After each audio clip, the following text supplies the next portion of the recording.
자, 우리 지난주에 죽음에서 삶을 배우다 1강을 했습니다. 1강을 잠시 이제 복습을 하도록 하겠습니다. 우리가 왜 죽음을 생각해야 하는가? 여러분, 왜 우리가 죽음을 생각해야 됩니까? 첫 번째, 누구에게도 예외가 없기 때문입니다. 우리 중에 누군가는 죽고 누군가는 죽지 않는다면 그 복불복이니까 내가 안 죽을 수도 있겠지 하고 죽음을 대비하지 않을 수도 있습니다. 그러나 여기서 죽음을 맞이하지 않을 사람은 한 사람도 없습니다. 모든 사람이 죽습니다. 모든 사람이 죽습니다. 누구에게도 예외가 없습니다. 그래서 우리 모두는 죽음을 생각해야 합니다.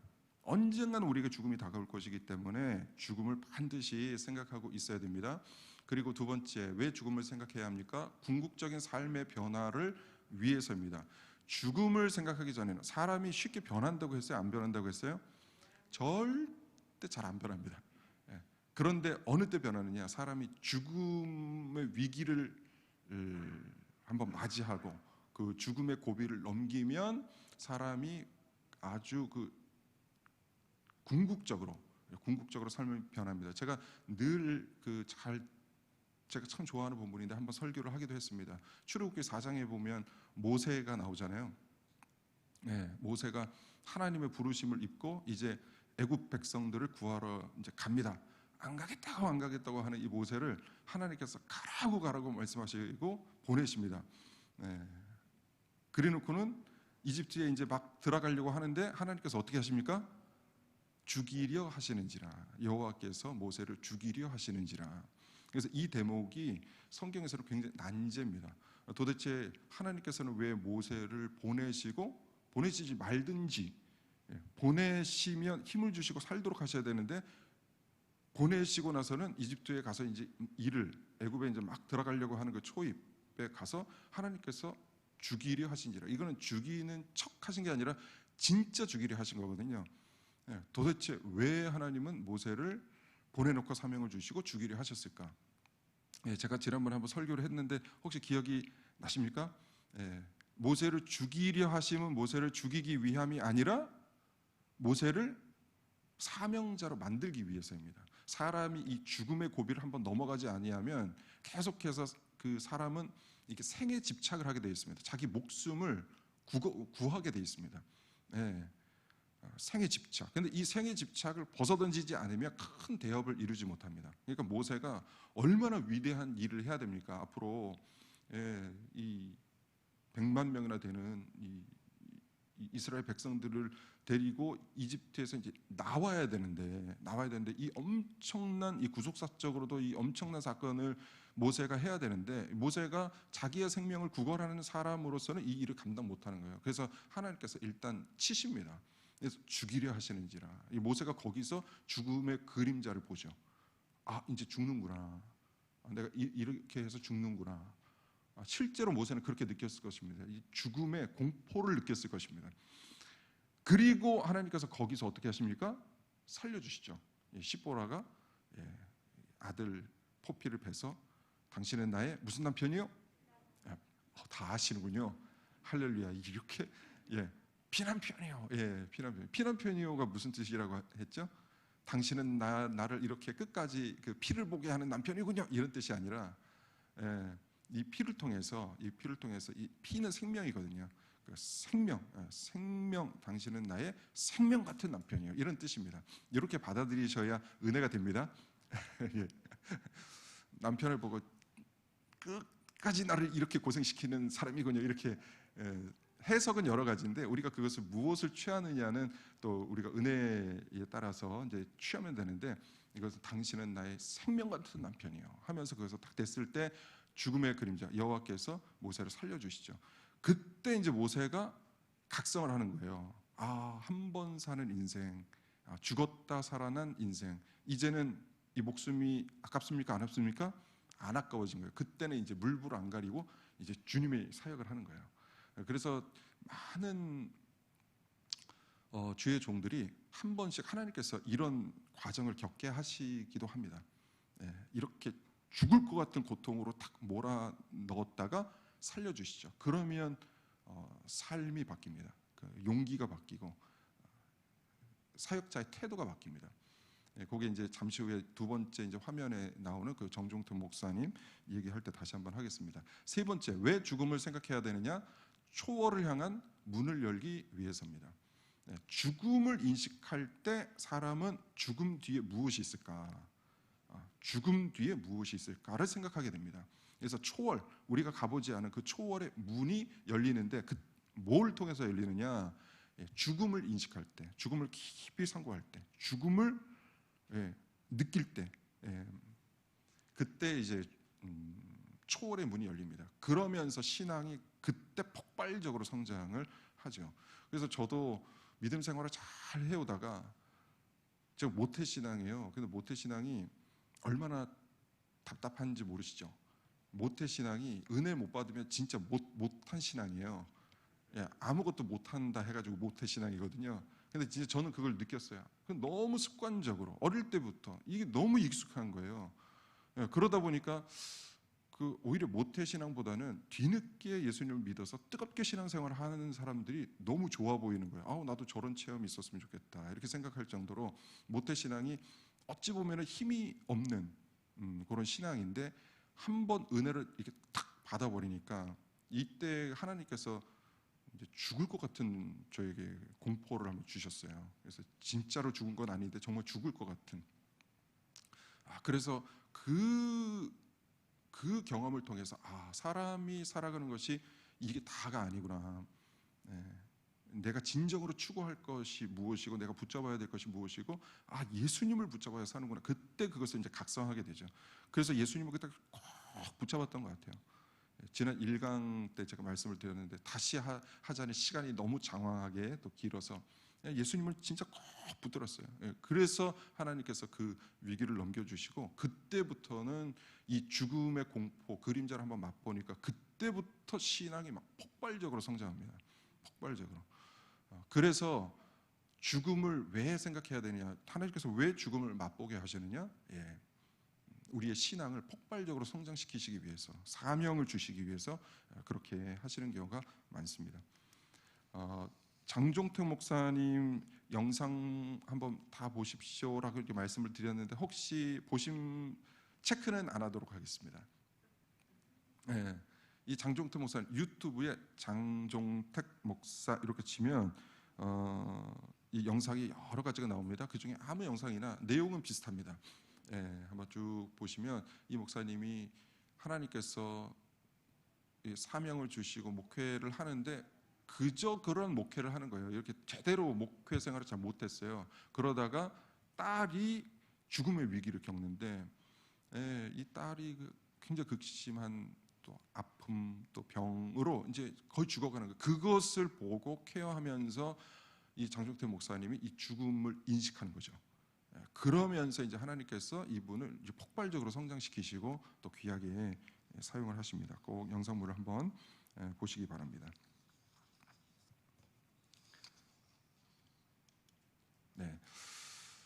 자, 오늘 2강인데요. 2강 죽음에 대한 세상의 관심입니다. 세상에는 이 죽음에 대해서 관심이 얼마나 많은지 모릅니다. 우리 기독교인들만 죽음에 관심이 있는 것이 아니라 세상 사람들도 죽음에 관심이 많습니다. 죽음에 대한 책이 쏟아져 나오고 있습니다. 저런 책이 다 이제 죽음에 관한 책인데 저걸 제가 뭐 선별하려고 선별한 것이 아니라 이제 인터넷에서 죽음 도서 이렇게 딱 치면은 정말 수없이 많은 책들이 쏟아집니다. 많습니다. 뭐 죽음의 수용소, 이만하면 괜찮은 죽음, 죽음 준비 교육, 죽음을 배우는 시간. 여기 책 제목입니다. 죽음에 관하여. 어떤 죽음이 삶에 말했다. 죽음 뒤의 삶. 이거 다 책의 제목입니다. 소설을 포함하면 죽음에 대한 책이 더 많습니다. 이만하면 괜찮은 죽음. 이게 소설 제목인데 죽음의 미학, 죽음 에티켓, 죽음의 모범, 죽음 앞에서 선택한 완벽한 삶. 이게 다 죽음과 관련한 소설입니다. 그러니까 죽음과 관련한 책이 우리가 안 봐서 그렇지 시중에 죽음과 관련한 책이 어마어마하게 많습니다. 그것은 세상 사람들도 죽음에 대해서 지대한 관심을 갖고 있다는 뜻입니다. 앞으로 죽음 분야는 영적 전쟁터가 될 것이다. 이렇게 죽음 전문가가 말을 합니다. 지난주에 그 황병환 목사님 제가 소개를 해드렸었는데, 앞으로 죽음에 대한 이론들이 더욱 치열해지고 이런저런 주장들이 난무할 것이다. 이렇게 말을 합니다. 그도 그럴 수밖에 없는 것이, 죽음은 우리 모든 사람들이 경험해야 되는데 죽음에 대한 정답을 알려줄 수 있는, 그러니까 기독교 외에 죽음에 대해서 정답을 알려줄 수 있는 사람이 있을까요, 없을까요? 없죠. 100이면 100 다른 소리 해도 누가 뭐라고 할 수가 없어요. 나는 이렇게 생각한다, 죽음에 대해서. 나는 이렇게 생각한다, 주장을 하는데 그거 누가 뭐라고 할 수 없어요. 왜냐하면 여기는 정답을 찾을 수가 없기 때문에. 죽음을 완전히 경험하고 그것을 뭐 정답처럼 갖고 있는 사람이 이 세상에 아무도 없기 때문에 죽음은 영적 전쟁터입니다. 내가 말하면 다 진리예요. 내가 주장하면 진리가 되는 그런 영역입니다. 그래서 죽음에 대해서 종교든 철학이든 과학이든 모두 각기 주장하고 싶은 것을 주장합니다. 너무너무 다른 주장을 합니다. 그래서 더 혼란한 시대죠. 죽음에 대해서 너무너무 많은 주장들이 나오고 있기 때문에 아주 혼란한 시대입니다. 죽음 인문학, 죽음에서 삶을 배우다라는 책을 쓴, 좀 전에도 제가 이름을 거명했는데 황명환 목사님은 이런 말씀을 합니다. 앞으로 전도할 때 예수 믿고 복 받으세요라고 이렇게 접근을 하면 사람들이 잘 듣지 않을 것이다, 이렇게 얘기를 합니다. 왜냐하면 예전에 개인이 어렵고 국가가 살기 어려웠던 시절에는 복이라는 말만 들어도 사람들이 복을 너무 좋아했습니다. 그래서 예수 믿으면 복 받아라고 얘기하면 그래?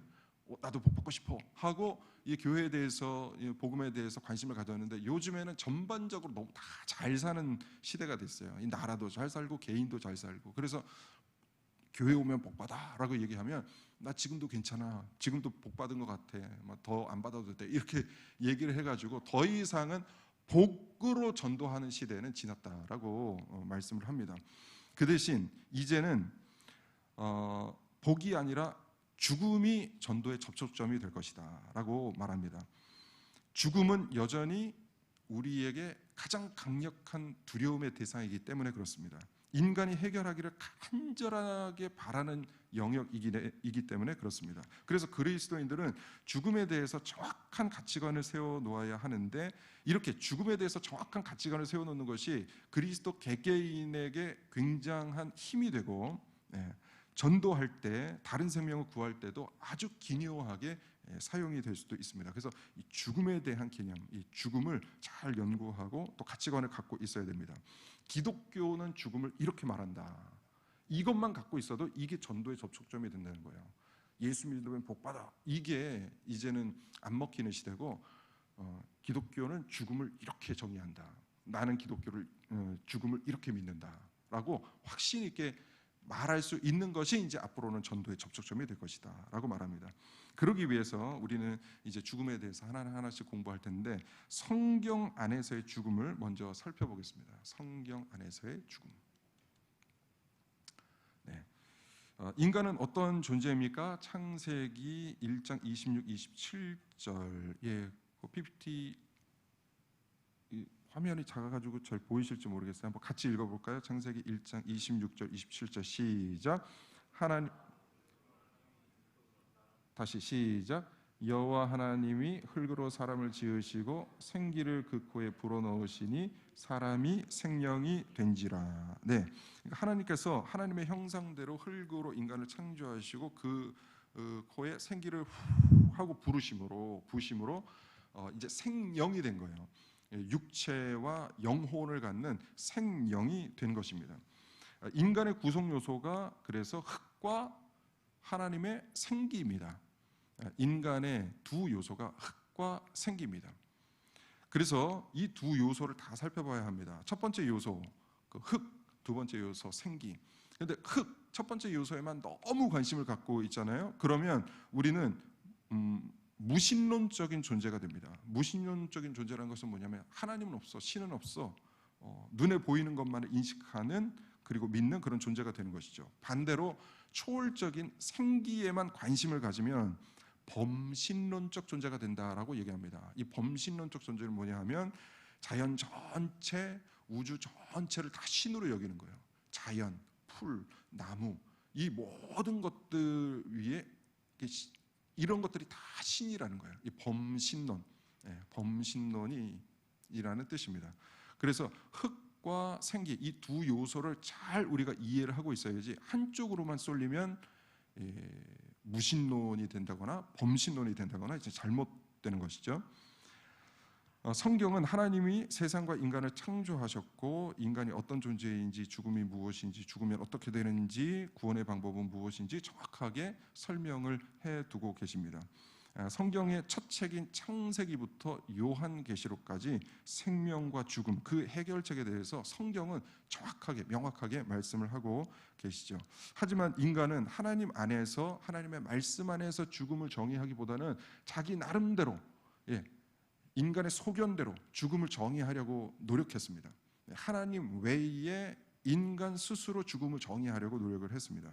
그래서 인간은 하나님 외에 인간 나름대로 죽음에 대한 해결책을 나름대로는 마련했습니다. 그게 뭐냐 하면 어니스트 베커가 말합니다. 우리 같이 한번 읽어볼까요? 시작. 인간은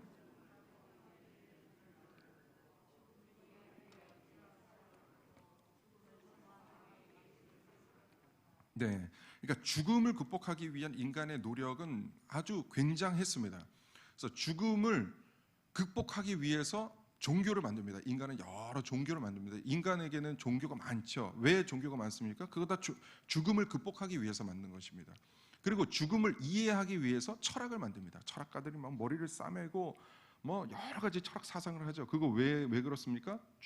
궁극적으로는 죽음이란 무엇인가 그것을 이해하기 위해서입니다. 그리고 예술을 만들잖아요. 사람들이 예술 활동을 합니다. 이것도 왜 만듭니까? 결국은 죽음을 승화하기 위해서 예술을 만든 것입니다. 그래서 인간의 노력, 그러니까 종교, 철학, 예술, 이 모든 것들이 다 궁극적으로는 인간의 죽음과 연관이 되어 있고 이 죽음을 극복하기 위해서, 승화하기 위해서 만든 것입니다. 그래서 오늘 첫 번째로는 철학을 한번 살펴보겠습니다. 죽음에 대한 인간의 해결책 첫 번째는 철학입니다. 철학. 사람의 인생관을 지배하는 수많은 철학의 흐름이 있는데 이것을 크게 두 가지로 그냥 압축하면 하나는 쾌락주의고 하나는 금욕주의입니다. 하나는 쾌락주의고 하나는 금욕주의입니다. 쾌락주의, 첫 번째 살펴볼 이 쾌락주의는 뭐냐 하면 헤로도토스의 역사라는 책을 보면 옛날에 이집트에서 이제 파티를 합니다. 이집트, 우리 성경에 많이 나오는 그 이집트에서 이제 파티를 하면 이 사람들이 파티 장소에 뭘 갖다 놓냐면 이만한 관을 갖다 놓습니다. 그리고 시신이 있어요. 그리고 그걸 보면서 야, 우리 어차피 다 이렇게 죽어. 우리 다 어차피 이렇게 죽으니까 오늘 마지막 광란의 밤을 보내자. 그러니까 살아 있을 때 노세, 젊은 노세 이 비슷한 거예요. 그러니까 우리 어차피 다 죽으니까 살아 있을 때 막 살아보자라는 뜻이에요. 이렇게 해서 광란의 쾌락을 추구합니다. 이것이 첫 번째 쾌락주의, 죽음을 잊으려고 현실의 즐거움을 탐닉하는 것이 쾌락주의입니다. 쾌락주의의 뿌리를 찾아 들어가면 거기에는 죽음에 대한 인간의 두려움이 있습니다. 이 죽음을 극복하기 위해서 나온 철학이 쾌락주의입니다. 두 번째로 쾌락주의의 반대는 금욕주의가 있습니다. 금욕주의 역시 그 뿌리는 죽음에 대한 두려움입니다. 그러니까 인간의 모든 사상은 죽음과 연관이 돼 있어요. 지금은 우리가 살아가는 시대는 죽음과 조금 동떨어져 있는 시대라고 할 수 있어요. 장례에 가더라도 우리가 장례의 전 과정을 다 참석을 잘 안 하죠. 뭐 입관이나 발인이나 하나만 가서 예배를 드리고 오지 우리가 전체를 다 주관해서 다 보거나 그렇지는 않습니다. 그리고 아이들도 예전에는 할아버지 할머니 친척들 돌아가시면 당연히 다 가서 조문을 했는데 요즘에는 아이들도 잘 안 데려갑니다. 그러니까 죽음과 동떨어지는 시대예요. 죽음을 잘 보지 않으려고 하고 있고 죽음을 잘 보여주지 않으려고 하는 시대입니다. 그래서 죽음이 우리와 굉장히 멀리 있다고 여기는 시대예요. 그러나 인간은 이 죽음과 동떨어질 수가 없습니다. 우리 한 세대, 두 세대만 올라가더라도 이 죽음에 대해서 우리 선조들은 아주 깊이 상고를 했습니다. 묵상을 했었죠. 금욕주일은 죽음을 인정하고 의식하면서 인간의 힘으로, 그러니까 금욕이나 수련 같은 것을 통해서 죽음을 이기기 위한, 죽음을 돌파하려는 시도입니다. 이것이 금욕주의입니다. 그러니까 금욕주의도 결국은 죽음을 이겨보려는 우리 인간의 철학입니다. 여러분, 한 달 후에 죽을 것을 알게 된다면 사람은 두 가지 태도로 나눠집니다. 한 달 후에 내가 죽어요. 그러면 어떤 사람은 통장에 있는 돈부터 다 찾아가지고 죽기 전에 다 써야 되겠다 하는 사람이 한 명 있고, 한 사람은 완전 금욕이죠. 내가 죽음이 이제 임박하니까 아주 경건하게 모든 쾌락을 다 제해버리고 그 죽음만을 막 생각하면서 지내는 사람이 있습니다. 그러니까 죽음을 인간이 어떻게 생각하느냐에 따라서 행동이 달라집니다. 쾌락주의로 갈 수도 있고 금욕주의로 갈 수 있고, 그러니까 기준이 인간이 죽음을 어떻게 생각하느냐입니다. 세 번째는 실존주의인데요. 죽음과 관련해서 생각해 보지 않을 수 없는 철학 사조가 있는데 이게 실존주의입니다. 실존주의가 뭐냐 하면 누구에게나 해당되는 객관적인 진리가 아니라 특정 상황에 있는 각 개인의 주체적인 진리에 주목을 하는 것입니다. 좀 말이 어렵죠. 그러니까 실존주의는 객관적인 진리, 누구에게나 적용되는 객관적인 진리가 아니라 각 개인의 주체적인 진리에 주목하는 것입니다. 개인이 생각하는 것이 중요하다는 것입니다. 그래서 실존주의 철학자들은 죽음에 대해서도 자신의 주체적인 생각, 주체적인 자세를 강조합니다. 죽음이 인간의 실존이라면, 즉 어떤 인간이라도 죽음을 피해갈 수 없다면 인간 스스로 그 죽음을 의식적으로, 능동적으로 맞이해야 된다라고 주장했던 사람들이 실존주의입니다. 그러니까 그냥 살다가 죽음을 경험하는 것, 이것을 가장 비겁한 죽음이라고 생각을 했습니다. 그러니까 죽음이 어차피 우리에게 다가오는데 그렇다면 우리가 더 능동적으로 죽음을 선택할 수도 있어야 되지 않느냐, 이렇게 주장을 한 사람들이 실존주의고, 대표적인 학자가 프리드리히 니체입니다. 이 니체는 죽음에 맞선 철학자입니다. 좀 전에도 제가 말씀드렸지만 자연적인 죽음을 비겁자의 죽음으로 봤습니다. 그냥 살다가 죽는다, 이거 제일 비겁한 사람이다. 그러니까 죽음에 대해서 생각하고 죽음을 주체적으로 맞이해야 된다라고 생각한 사람이 저 니체입니다. 콧수염이 머리털만큼 나 있는 이 니체인데, 어찌 보면 참 멋있어 보이죠. 막 죽음까지도, 인간이 가장 두려워하는, 다른 사람들은 다 죽음 앞에서 부들부들 떠는데 아니다, 죽음 앞에서 당당히 맞서야 된다라고 얘기하니까 굉장히 멋있다라고 생각할 수 있는데, 이 니체가 어떻게 죽었냐 하면 35세라는 젊은 나이에 건강이 나빠져서 요양생활을 했고, 마지막 10년은 이탈리아 토리노에 있는 한 정신병원에서 힘들게 살다가 50대 중반에 나이로 죽습니다. 그러니까 죽음 앞에서 막 당당하려고 했는데 너무너무 비참한 죽음을 맞게 됐습니다. 그러니까 죽음 앞에서 이렇게 교만하면 안 됩니다. 우리가 마치 인간이 죽음을 완전히 정복한 사람처럼, 정복한 존재처럼 이렇게 교만해서는 안 됩니다. 이런 사람의 최후의 말로가 니체입니다. 그래서 우리는 겸손해야 돼요. 죽음을 정복하신 분은 오직 한 분이시죠. 예수님만이 죽음을 정복하셨습니다. 우리 인간은 그리스도인들이라도 죽음을 두려워하게 되어 있습니다. 지난 1강 혹시 기억나실지 모르겠는데 욥도 죽음을 두려워했고 다윗도 죽음 앞에서 두려워서 떨었다고 얘기를 하잖아요. 그러니까 죽음은 인간에게는 가장 크나큰 공포입니다. 교만하면 안 되죠. 자, 이렇게 인간은 철학을 통해서 죽음을 한번 넘어보려고 노력을 했는데 결국은 넘습니까? 못 넘습니까? 넘지를 못합니다. 자, 현대 과학입니다. 인간이 죽음을 이기기 위한 두 번째 이제 노력, 현대 과학인데요. 오늘날 우리가 살아가는 현대 시대의 신의 영역에, 괜찮습니다. 우리 컨셉 천천히 끄셔도 됩니다. 오늘날 우리가 살아가는 현대 시대의 신의 영역에 강력하게 도전장을 내미는 분야가 있는데 그게 과학입니다. 과학. 현대인들은 죽음 역시 과학의 힘으로 해결할 수 있지 않을까 이렇게 기대를 합니다. 레이 커즈와일이라는 이 과학자가 이렇게 말합니다. 과학의 목적은 죽음을 격파하는 것이다. 과학의 목적은 죽음을 격파하는 것이다. 과학은 인간을 풍요롭게 사는 것을 목적으로 하는 것이 아니라 과학의 궁극적인 목적은 뭐냐? 죽음을 격파하는 거라고 얘기를 합니다.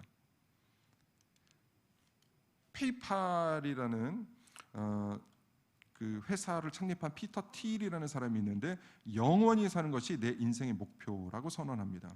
그러니까 현대 인류의 최고 관심사는 이제는 먹고 사는 게 아닙니다. 영원히 사는 것이 목표입니다. 그리고 구글은 다들 많이 아실 텐데 구글의 자회사인데요. 칼리코라는 회사가 있습니다. 구글이 2013년 9월부터 이 자회사를 설립했는데 이 기업의 목표가 뭐냐면 안티에이징입니다. 안티에이징. 늙는 것을 막아서 생명을 연장하는 것. 이게 이 회사의 목표입니다. 이 회사의 목표는 인간 수명을 500세까지로 연장하는 것입니다. 지금 우리가 살고 있는 이 과학 시대가 이것을 위해서 이것을 목표로 노력하고 있습니다. 늙지 않도록, 죽지 않도록 영원한 생명을 갖기 위해서 그것을 목표로 지금 과학이 달려가고 있습니다. 그래서 저기 보면 이제 그 벌거숭이 두더지라는 게 있어요. 사람은 이제 30세 이제 성년이 돼가지고 그때서부터는 이제 하루하루의 그 사망률이 굉장히 급격하게 사람은 이렇게 늘어나는데 저 동물은 벌거숭이 두더지인데 이것은 성체가 돼서 이게 다 큰 성체가 하루의 사망률이 1만 분의 1이라고 합니다. 그러니까 성체가 돼도 거의 늙지 않고 거의 그 상태로 계속 사는 거예요. 그러니까 저 동물을 연구해가지고 인간도 늙는 것을 최대한 방지해가지고 우리도 500세까지 600세까지 그럼 이제 성경에 나오는 그 있잖아요. 아담, 셋, 무드셀라 다시 이제 우리가 막 그렇게 살고자 하는 그걸 목표로 이제 과학계가 막 움직이고 있습니다. 근데 과학을 통한 초인간화라는 것은 뭐냐면 인간의 영역을 뛰어넘는 거죠. 이 과학을 통해서 인간의 영역을 뛰어넘으려고 하는 것을 기술 유토피아, 테크노피아라고 하는데 이게 뭐냐 하면 창세기 3장 11장에 나오는 바벨탑 사건과 같은 것입니다. 그러니까 인간이 할 수 있는 영역이 아니라 하나님의 영역에 막 도달하려는 것. 그러니까 사람은 태어나서 하나님께서 주신 그 수명까지 살고 아름답게 주님께 가는 것이 가장 복됩니다. 복됩니다. 그런데 안 늙으려고 막 더 살려고 막 하는 게 이게 하나님 앞에서는 이게 바벨탑을 쌓는 것과 같습니다. 그래서 우리는 막 1년이라도 막 더 살려고 할 것이 아니라 지금 살아 있을 때 하나님의 그 영원한 나라를 바라보면서 그 나라를 준비하는 자가 가장 지혜로운 자인 줄 믿습니다. 그래서 죽음을 두려워하지 마시고 어차피 모든 사람은 죽는데 그 대신 죽음을 극복하신 분이 있으시다. 그분이 누구신가? 예수 그리스도시다. 그 예수 그리스도를 꼭 붙잡으심으로 죽음의 공포에서 해방되시고 죽음을 이겨나가시는 우리 모든 성도님들이 되시기를 축복합니다. 인간의 해결책, 죽음을 이기기 위한 인간의 해결책. 이제 종교를 한번 살펴보겠습니다. 죽음 인문학이라는 책, 제가 이제 1강에서도 이제 추천 도서로 말씀을 드렸는데 그 죽음 인문학이라는 책에서는 인간이 이 죽음을 이기기 위해서 만들어 놓은 종교, 여러 가지를 다 분석해 놨습니다. 무교, 도교, 불교, 유교, 우리 생활 속에서 많이 접하게 되는 그 종교들을 다 소개하고 있는데 그것을 다 소개할 수는 없고 오늘은 제가 유교와 그다음 뉴에이지교 말씀을 이렇게 들어봤는데 이게 뭔가 이게 잘 모르시는 분들이 많으실 거예요. 그래서 유교하고 뉴에이지교를 좀 설명을 드리겠습니다. 먼저 유교를 살펴보겠습니다. 유교는 어떤 죽음관을 갖고 있을까요? 대부분의 사람들은 유교는 그 종교가 아니라 그냥 문화 아니야? 우리 삶 속에 너무 이렇게 자연스럽게 이게 다 스며들어 있었기 때문에 종교로 여기지 않는 분들이 있습니다. 그런데 결론부터 말씀드리면 유교는 종교입니다. 유교는 제사를 통해 죽지 않을 수 있다고 보는 종교입니다. 인간은 혼백으로 이제 구성이 되어 있는데, 혼은 정신을 주관하고 백은 육체를 주관합니다. 그래서 혼백은 인간이 살아 있을 때는 이제 공존하고 안정된 상태를 유지하다가 죽음을 통해서 혼은 하늘로 날아가고 백은 땅으로 이제 흩어집니다. 이제 후손이 죽은 자의 혼백을 부르는 것이 제사입니다. 여러분, 제사를 지내는 것이 죽은 자의 혼백을 부르는 거예요. 혼백을 부르는 것이 제사이고, 혼백이 만나는 장소가 저기 그림에 나와 있는 그 위패입니다. 위패. 여기에서 혼과 백이 만난다고 여기는 것입니다. 많은 분들이 유교가 종교가 아니라 윤리나 철학이라고 생각을 하시는데 아닙니다. 절대 아닙니다. 유교는 단순히 윤리, 도덕, 철학이 아니고 종교입니다. 왜냐하면 종교적인 답을 추구하고 종교적인 의식을 갖고 있기 때문에 그렇습니다. 타 종교와 같이 자기 존재의 근원을 찾고 죽음 후 영원한 생명을 추구하는 종교입니다. 그래서 종교적 의식, 제사가 있는 종교, 엄연한 종교입니다. 우리가 그러나 유교에 대해서는 좀 우호적인 마음을 조금 이렇게 갖고 있는 게 뭐냐하면, 왜 그러냐 하면 효 사상 때문에 그렇습니다. 효. 우리가 조상님들을 모시고 기억하고 이게 효와 연결되어 있다 생각을 하니까 우리가 이 유교에 대해서는 조금 이렇게 너그러운 마음을 막 가지려고 하는 분들도 있는데 안 그렇습니다. 이 유교도 엄연한 종교입니다. 예, 유교도 종교입니다. 그냥 문화가 아닙니다. 철학이 아니고 종교입니다. 유교는 간접 영생법, 그러니까 영원히 사는데 간접 영생법, 직접 영생법, 우리가 직접 계속해서 영원히 사는 것이 아니라 간접 영생법을 추구합니다. 이게 뭐냐 하면 나의 자손을 통해서, 자식을 통해서, 손자를 통해서, 그 또 밑에 손자를 통해서 우리의 생명이 계속해서 연장된다라고 생각을 하는 간접 영생법을 갖고 있습니다. 후손들로 하여금 주기적으로 부모와 조상을 기억하게 함으로써 이제 본인들이 영원히 기억되고 싶은 인간의 욕망을 추구하는 것이죠. 그런데 여러분, 유교 제사에서 몇 대까지 제사 지냅니까? 보통 길어봤자 요즘에 뭐 4대 지내죠. 예, 그러니까 벌써 그것만 보더라도 더 이상 후손들을 그 밑으로 가면 후손들이 기억하지 않습니다. 그러니까 기억할 수도 없고요. 그러니까 뻔한 한계를 갖고 있는 종교입니다. 이 박효진 장로님이라는 분이 계시는데, 이 장로님이 간증하시는 것을 제가 한번 들었는데요. 제사상 위 아래 천장에 본인이 이제 직접 보신 거예요. 이 검은 영체들이, 저 그림 제가 그래도 제일 비슷한 거 한번 찾아봤는데, 이 영체들이 막 왔다 갔다 하고 막 들어갔다 나왔다 하고 사람 속에도 들어갔다 나왔다 하고, 이게 너무너무 끔찍해가지고 이 박효진 장로님이라는 분이 막 눈을 씻고 이렇게 봤다고 그래요. 그 제사상 앞에. 네, 그런데 이 귀신들이 막 검은 영체들이 얼마나 막 왔다 갔다 하는지 모른다고, 피라미드 때처럼 막 무리지어서 집을 누비더라, 이런 간증을 하셨습니다. 그래서 여러분, 유교를 단순히 윤리나 철학이나 뭐 효 사상 정도로 보시면 안 되고, 윤리는 엄연한 하나님께서 금하신 이 종교라는 것을 잘 기억하셔서 절대적으로 제사를 지내면 안 됩니다. 고린도전서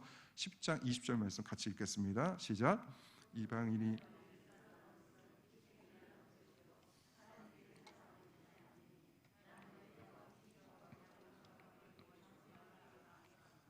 네, 아멘. 이방인이 제사하는 것은 귀신에게 하는 것이요. 이 박효진 목사, 장로님이 말씀하신 것과 똑같습니다. 이 제사상, 이 귀신들에게 제사하는 것입니다. 절대 제사를 지금도 지내고 계시다 하면 이제 정말 기도하시는 마음으로 우리 집안에서 제사가 끊어지게 하여 주옵소서, 강력하게 기도하시고 나에 대해서, 내 때에서 끊어낸다라고 생각을 하셔야 됩니다. 자, 이제 종교 두 번째를 설명드리겠습니다. 뉴 에이지교. 이것은 이제 젊은 사람들이 들으면 조금 더 이렇게 도움이 될 만한데, 우리 어르신들도 한번 이렇게 들어보실만 할 겁니다. 이 뉴 에이지의 정식 명칭은 뉴 에이지 무브먼트입니다. 뉴 에이지 무브먼트. 그러니까 뉴 에이지 교라고 자기들은 부르지 않습니다. 왜냐하면 이것을 종교라고 말하는 순간에 사람들이 이렇게 거부감이 있기 때문에 사람들에게 거부감 없이 다가가기 위해서는 그냥 운동이라는 말을 씁니다. 그래서 뉴 에이지 무브먼트, 뉴 에이지 운동이라고 부릅니다. 그래서 사람들로 하여금 경계심을 늦추게 하는 것이죠. 이 뉴에이지 활동은 1875년 뉴욕의 헬레나 블라바키츠라는 사람이 창설을 했습니다. 이분이 이걸 이렇게 주장해요. 저 이렇게 별자리를 이렇게 보면 전 세계가 이제 뉴에이지 시대를 맞았다. 새로운 시대를 맞았다라고 얘기를 합니다. 그래서 인간이 스스로 주인이 되어서 새 시대를 만들어가야 된다라고 주장을 합니다. 이게 뭐냐면 그 점성학인데 저 보면 그 물고기좌 왼쪽에 있는 물고기좌에서 오른쪽 물병좌로 이제 2000년대에 태양의 춘분점이 이렇게 별자리가 이렇게 완전 바뀌었대요. 태양의 춘분점이 이 물고기자에서 물병자로 이렇게 딱 바뀌는 시점이 있었습니다. 그래서 이 물고기가 여러분 뭡니까? 그 초대교회의 기독교를 뜻하는 거잖아요. 그러니까 기독교의 시대가 끝나고 새로운 시대, 물병자, 새로운 시대가 도래했다라고 주장을 하면서 이제는 기독교의 모든 것을 끊어내고 이제 새로운 시대, 뉴 에이지, 새로운 시대가 왔다라고 주장을 하는 것이죠. 그런데 이게 알게 모르게 이게 서양에서는 이게 엄청나게 이게 운동이기 때문에 뉴에이지 운동이 엄청나게 퍼져가고 있습니다.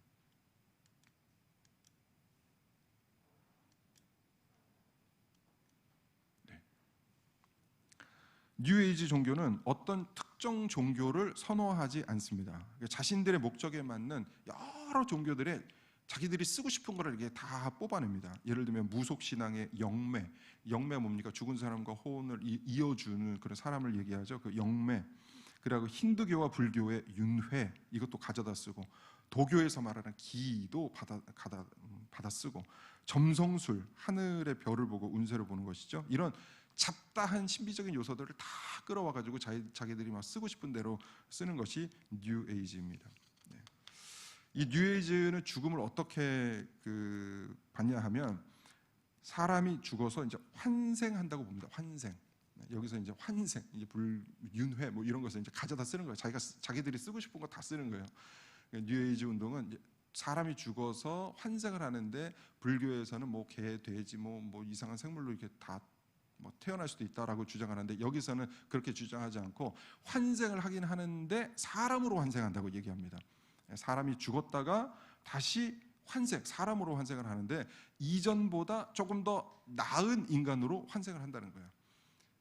그래서 그 나은 인생을 살다가 다시 죽어서 다시 환생을 하는데 그거보다는 조금 더 나은 인간으로 또 환생을 한다는 거예요. 그러니까 인간이 환생을 할 때마다 조금씩 이제 발전을 해 간다는 거예요. 그래서 그게 계속해서 발전해 가다 보면 그 인간이 누가 된다? 신이 된다고 얘기를 하는 거예요. 그래서 완성을 향해 막 나아가는 것이죠. 그래서 뉴에이지는 어떻게 보면 굉장히 낙관적입니다. 아, 그래? 나도 죽으면 다시 인간으로 태어나는데 더 나은 인간으로 태어나? 그리고 낙관적이잖아요. 심판 없습니다. 더 계속해서 환생한다고 이야기를 합니다. 이 뉴에이지 운동과 이제 연결되어 있는 것이 이제 근사 체험이라는 것이 있습니다. 근사 체험. 근데 이 근사 체험이 사실은 비과학적인 분야인데 근사 체험이 뭡니까? 죽음을 경험한 사람들의 그 통계를 가져왔는데 이 통계라는 것이 뭐죠? 통계라는 수단은 굉장히 과학적이고 체계적이죠. 통계를 내니까 객관적이어 보이잖아요. 그러나 이 근사 체험 자체가 객관적인 분야가 아니기 때문에 이게 과학적인 분야가 아니기 때문에 이게 과학이라고 할 수는 없는데 이 사람들이 이 통계 이것을 이용하는 이 수단을 통계를 사용해서 마치 이 근사 체험이 과학적인 것처럼 이렇게 둔갑을 시켜서 요즘 이 뭐 근사 체험과 관련한 얘기들이 많이 나옵니다. 이 근사 체험이라는 게 뭐냐면 사망 판정을 받은 사람이 다시 살아나는 거예요. 다시 살아나는데 그 죽었던 그 의식이 없었을 동안에 겪은 그 체험들을 다 다 모아가지고 그것을 이제 통계적으로 분석을 한 것이죠. 이게 이제 커네스 링이라는 교수, 미국의 코네티컷 대학의 심리학 교수인데 이 사람이 102명에 달하는 근사 체험자들을 대상으로 이런 그 통계를 이용해서 마치 과학적이고 객관적인 방법인 양 연구 결과를 발표했습니다. 그래서 죽은 사람들이 경험했던 체험들을 이렇게 다 이렇게 모아 보니까 공통적으로 이제 5가지가 있다, 5단계가 있다고 그래요. 그 5단계가 핵심 체험이라고 하는데 이게 코어 핵심 체험입니다. 이런 경험을 했던 사람들을 다 얘기를 들어보니까 이 5가지 뭐가 이제 공통점이냐? 첫 번째로는 사람이 딱 평화로워집니다. 죽으면 순간 이게 평화로워진다고 합니다. 그러다가 체외 이탈.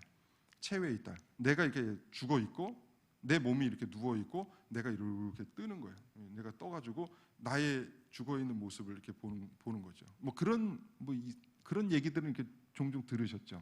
나의 영혼이 이렇게 떠가지고 나의 죽어 있는 모습을 이렇게 보는 거예요. 이게 두 번째고, 그 다음에 세 번째가 어둠으로 들어가기인데 이 깜깜한 공간 속으로 굉장히 빠른 속도로 통과를 한다고 합니다. 이것이 어떤 사람은 터널이다, 어떤 사람은 동굴이다, 어떤 사람은 뭐 나무통이다, 뭐 원통이다, 뭐 여러 가지 뭐 얘기를 하는데 어쨌든 이게 다 조합을 하면 이 깜깜한 어떤 그 터널을 이렇게 딱 계속해서 빠른 그 속도로 통과를 한답니다. 그러다가 저 앞에서 환한 빛이 하나 이게 보이는 거예요. 이게 네 번째 빛인데 그 빛이 이제 가까이 갈수록 굉장히 밝아집니다. 그리고 이제 그 빛의 존재를 만나게 되는 것이죠. 그래서 색깔이 아주 선명한 세계를 보기도 하고 형용할 수 없는 아름다운 음악을 듣기도 한다고 합니다. 이 단계의 핵심은 이제 그 빛의 존재를 만나는 거예요. 그러면서 이 빛의 존재와 함께 나의 지나간 삶을 이제 회고하는데 도덕적인 관점에서 내 삶을 지나간 삶을 이제 평가를 하죠. 그런데 이 존재는 어떠한 이 빛의 존재는 나를 책망하지 않습니다. 나를 힐난하지 않고 나를 끝까지 포근하게 감싸줍니다. 이 하나님이 아니니까 여러분 이게 하나님인가 이렇게 생각하시면 안 돼요. 그 빛의 존재가 이들이 얘기하는 거예요. 이 빛의 존재가 나를 환하게 이렇게 비춰주면서 나를 굉장히 포근하고 안온하게 이렇게 감싸준다고 합니다. 그러면서 너 왜 그때 나쁜 행동을 했는가? 너 왜 그거밖에 못했는가? 이렇게 얘기하지 않고 끝까지 감싸준다고 합니다. 아주 놀라운 경험, 빛의 존재로부터 오는 무조건적인 사랑을 경험한다고 합니다. 그래서 이 빛이 누군가? 이 코네티컷 링이라는 교수는 이렇게 얘기합니다. 그것이 진짜 그러니까 진짜 나의 모습이다. 나의 모습이다.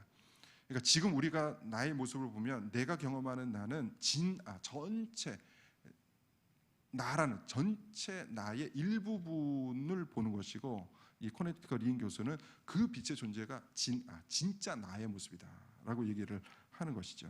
하이어 셀프라고 하는데, 그리고 이 빛을 만난 다음에 어떠한 장벽 앞에 딱 서게 되는데 그 장벽이 이승으로 돌아올 수 없는 마지막 관문입니다. 거기를 이제 통과하면 이제 이승으로 돌아올 수 없고 거기서 돌아가라라고 이제 제안을 해서 자기들이 이제 돌아왔다. 그래서 다시 그 죽음의 벽을 뚫고 이제 다시 일어나는 것이죠.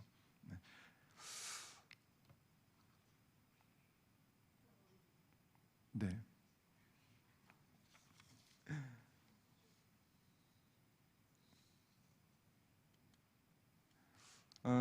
이 빛이 여러분 무엇입니까?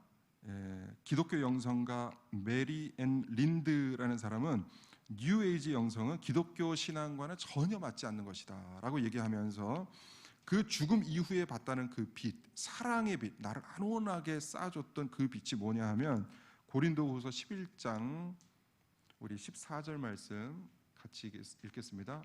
네, 11장 14절 같이 시작. 이것은 이상한 일이 아니니라. 사탄도 자기를 광명의 천사로 가장하나니 사탄이 우리에게 다시 한번 읽겠습니다. 시작. 이것은 이상한 일이 아니니라. 사탄도 자기를 광명의 천사로 가장하나니. 고린도후서 말씀도 읽겠습니다. 시작. 그러므로 사탄의 일꾼들도 자기를 의의 일꾼으로 가장하는 것이 또한 대단한 일이 아니니라. 그들의 마지막은 그 행위대로니라. 네. 그러니까 이 빛이 뭐냐 하면, 그러니까 사탄이 천사처럼 둔갑해서 사람을 미혹하는 것입니다. 여러분, 사탄이 그냥 검은 망토를 입고 막 뿔 달고 우리에게 나타나는 것이 아닙니다. 막 이렇게 나를 이 포근하게 감싸주던 그 광명의 어떤 그 빛처럼 이렇게 나를 감싸주는 형태로 나타날 수 있다는 것입니다. 그래서 우리가 이런 근사체험, 이것이 진짜 무슨 하나님인가, 하나님을 만나는 길인가, 천국으로 가는 통로인가, 이렇게 생각을 하시면 안 되고, 여기서 절대 속으면 안 됩니다. 이제 마무리를 또 하도록 하겠습니다. 네, 그리스도와 사탄의 치열한 영적 전쟁은 여러분 지금도 계속해서 치열하게 이루어지고 있습니다. 사탄은 창세기 선악과 사건 이후에도 계속해서 인간을 향해서 거짓의 손길을 내밀고 있습니다. 죽음을 이해하기 위한 인간의 철학, 죽음을 이길 수 있어, 죽음 앞에서 포기하고 그냥 즐겨, 이게 뭐라고 했죠? 철학 중에 쾌락주의. 죽음을 이겨봐, 극도의 고행, 수행을 통해서 죽음을 이기려고 하는 것이 무엇입니까? 금욕주의. 죽음 앞에서 당당해, 너는 죽음을 극복할 수 있어, 이게 뭐죠? 실존주의입니다. 그리고 과학을 믿어, 이제 인간이 죽음을 극복할 날이 머지않았어, 이렇게 얘기하는 것이 과학 신봉주의입니다.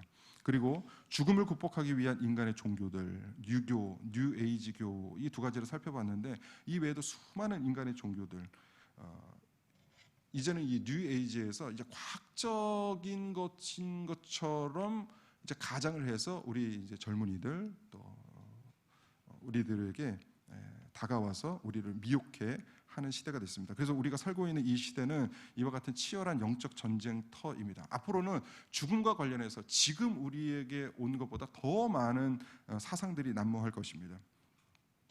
근데 여러분 한번 이렇게 보세요. 재미있는 거 이제 마지막으로 한번 보면, 인간의 철학도 어느 방향으로 흐르냐 하면은 이 실존주의로 흐르잖아요. 그러니까 인간을 하나님의 자리에 놓는 거예요. 철학의 흐름도 이렇게 쭉 보면, 인간을 하나님의 자리에 놓으려고 하고 있고, 또 종교도 처음에는 하나님 자리에 다른 신들을 제시하다가 결국은 뉴에이지는 어느 쪽으로 갑니까? 인간이 환생해서 신이 된다는 거예요. 그러니까 종교도 결국은 하나님의 자리에 인간을 놓는 거예요. 철학도 하나님의 자리에 인간을 놓고, 종교도 하나님의 자리에 인간을 놓습니다. 그러니까 결국은 인간을 놓는 거예요. 인간을 높이는 거예요. 이제 계속해서 인간을 높이는 시대가 됩니다. 이 모든 것이 창세기 3장 사건의 연장이죠. 선악과를 따먹으면 네가 하나님이 될 수 있어. 요 사건입니다. 요거 똑같은 것입니다. 그래서 우리 주님이 오실 날이 멀지 않았습니다. 늘 신앙 안에서 깨어 있으시기를 기도합니다. 말씀에 깨어 있으시고, 또 기도에 깨어 있으시고, 또 여러 가지 종교가 있는데, 기독교라고 불리는 이 종교들 가운데서도 얼마나 이단 사상들이 많은지 모릅니다. 그런데 미혹돼서는 안 됩니다. 우리 기독교는 1700년 동안 이 장구한 역사 속에서 하나님께서 이 교리, 이 기독교 정통 교리를 세우셔서 우리가 지금 그 교리 위에서 신앙생활을 하고 있습니다. 그러니까 기독교 정통 교리에서 벗어나지 마시고, 이 안에서 하나님을 누리시고 하나님을 경배하시고 계속해서 이 안에서 신앙생활을 키워나가셔서 나의 신앙을 굳건히 하시고 우리 자녀들에게도 그 굳건한 신앙을 물려주시는 복된 인생들이 되시기를 주님의 이름으로 축복합니다. 아멘. 네, 이렇게 해서 2강 강의를 모두 마쳤습니다. 우리 찬송 우리 한 장 더 부르고 마치도록 하겠습니다.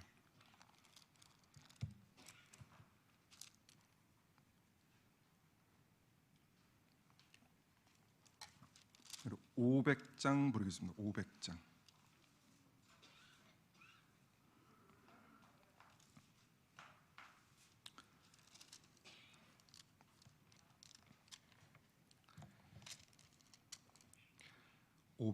물 위에 생명줄 던지어라. 물 위에 생명줄 던지어라. 누가 저 형제를 구원하랴. 우리의 가까운 형제이니 이 생명줄 그 누가 던지려나. 생명줄 던져 생명줄 던져 물속에 빠져간다. 생명줄 던져 생명줄 던져 지금 곧 던지어라. 너 빨리 생명줄 던지어라. 형제여 너 어찌 지체하나.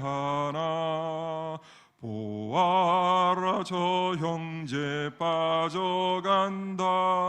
이 구조선 타고서 속히 가라. 생명줄 던져 생명줄 던져 물속에 빠져간다.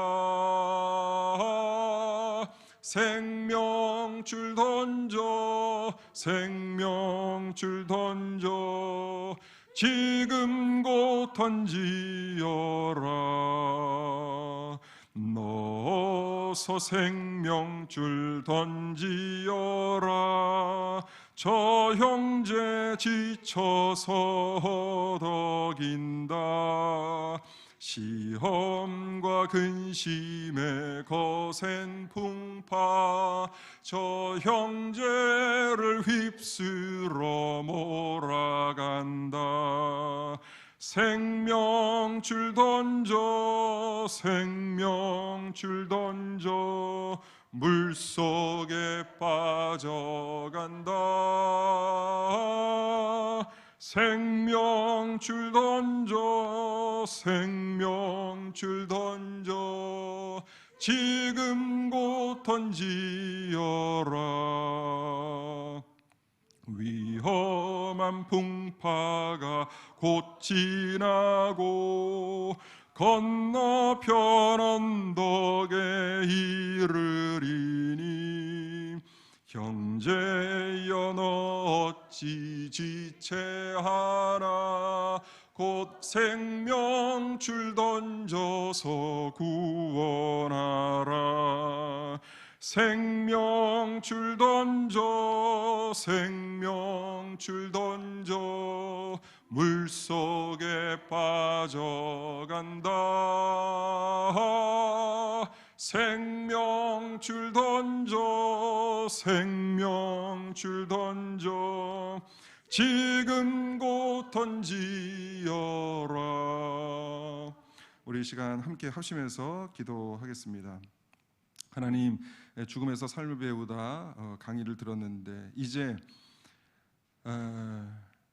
남은 시간, 이제 우리에게 죽음이 다가오고 주님을 배울 날이 점점 다가오는데 하나님, 주님께서 맡겨주신 이 남은 인생 동안에 붙잡아야 될 것을 붙잡고 우리 예수 그리스도를 온전히 붙잡고 이 세상에서 내가 놓아야 할 것을 과감하게 놓고 내려놓을 것을 내려놓는 인생 되게 하여 주시옵소서. 주님, 남은 인생 우리 주님께서 붙잡아 주셔서 복된 인생 되게 하시고 한 사람이라도 또 나를 통해서 구원받는 영혼이 있을 수 있도록 주님 저를 전도의 도구로, 복음의 도구로 사용하여 주시옵소서. 우리 다 같이 한 마음으로 기도하겠습니다.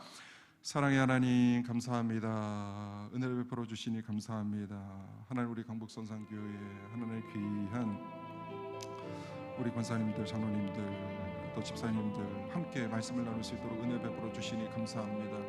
하나님, 우리에게 이제 남은 시간이 또 각자에게 남은 시간이 있는데 하나님, 그 시간에 하나님 쓸데없는 것에 나의 시간과 정력을 소비하지 않게 하시고 붙잡아야 될 것을 강력하게 붙잡으며 살아갈 수 있도록 주님 인도하여 주옵소서.